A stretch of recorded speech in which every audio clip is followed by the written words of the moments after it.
एक भक्त था जिसका नाम था सदन कसाई। बड़ा ऊंचा भक्त था, जन्मजात महात्मा था, लेकिन कसाई के घर पर जन्म हुआ उसका, तो काम उसका एक ही था, मांस बेचना, मांस तौलना, दिन भर यही काम करता था। मांस बेचा तो करता था, लेकिन मांस बेचते बेचते सदन कसाई अपनी वृत्ति कभी नहीं छोड़ता था। हर पल गोविंद का नाम, हर पल ठाकुर का नाम। तराजू उठाता, तराजू में मांस रखता, दूसरे तरफ बांट रखता। वजन तौलने के दो जो बांट होते हैं उन्हें बांट कहा जाता।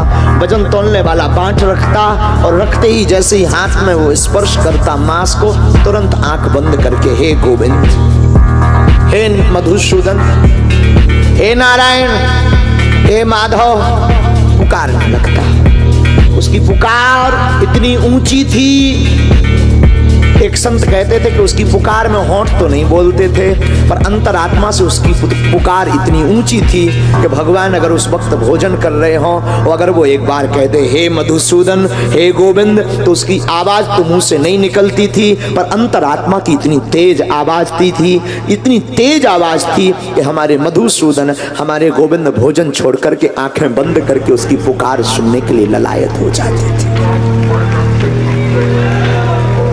याद रखना, महत्वपूर्ण ये नहीं है कि आप कितना जोर जोर से सीताराम बोल रहे हो, ये भी महत्वपूर्ण नहीं है कि कितना आप जोर जोर से नाम संकीर्तन गा रहे हो। महत्वपूर्ण ये है कि भीतर से कितना जोर लगा रहे हो।